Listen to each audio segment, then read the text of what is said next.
A new at 6, there are several clinics in Pittsburgh where transgender men and women can seek help, but only one that caters specifically to transgender youth. It's a unique space that patients call both a lifesaver and a beacon of hope. Here's Amy Wattis. It's good. Shake hands. Cameron Brode likes doing what any other 18-year-old does. Hanging out at home playing video games, playing with the family dog, and holding down a part-time job. It just so happens that Cameron is transgender. Picturing things that would make me happy, and then it always felt missing. Cameron was born a boy, but never felt right in a masculine body. Growing up, she played sports but never enjoyed them and was bullied by other boys for it. After a lot of soul searching, I thought of myself as a woman, and that genuinely made me happy. After countless sessions with her therapist, Cameron finally decided to tell her mom what she'd been feeling for years. We had a normal scheduled therapy appointment, and that morning Cameron said, "I might bring you back." And my thought was, oh no, what happened now? Whenever she told me, it took me back a little bit, but right away it was, okay, what do we do now? It wasn't shock or horror. It didn't matter to me what gender my child was before it was born. It doesn't matter to me now. What matters to me is Cameron happy?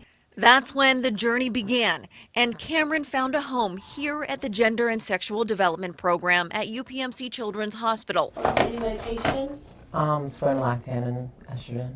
The center serves children and young adults up to the age of 26 and currently has more than 150 active patients. You're not feeling lightheaded when you stand up or any other times? No, it's just the same way before. Okay. Services range from therapy, support groups, Lift your tongue for me. and medical care throughout the entire transition process, as well as support services for patients' parents. And the second you walk through the door, they're like, welcome, come in, you're wonderful. And their self-esteem just grows so much being there. Cameron has been on hormones for about 4 months now and eventually plans on having reconstructive surgery. Some people feel like unless someone has had genital reconstruction, they're not really trans, and that's not the case at all. While the center doesn't perform reconstructive surgeries, they do administer hormone blockers. It's a rod that's inserted under the skin, ideally used when a child begins puberty. It just pauses those changes.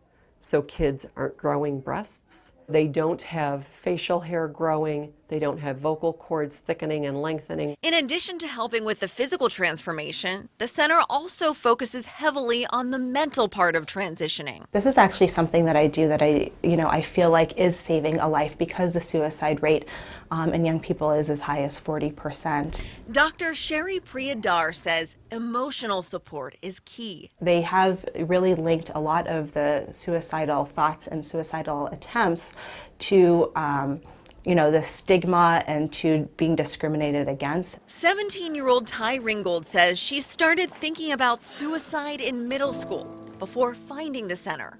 And I feel like if I would have waited longer, I would have been more unhappy and maybe not even here. Ty has been on hormones for the past 7 months and is scheduled for her reconstructive surgery this summer. She says she's always been confident, although she admits going back to school last fall as a girl wasn't easy at first. But she says she's doing what makes her happy, regardless of what others think. I have known this forever. My dreams, even when I was younger, I just seen myself as a girl. I didn't see myself as the little boy that I seen in the mirror. As for Cameron, she says she's ready for the next chapter as a woman. Emotionally, I'm already there, but I just want to be further in, and that helps so that I can feel more complete with who I feel I'm meant to be. All right, I think I'm good. Amy Wattis, KDKA-TV News.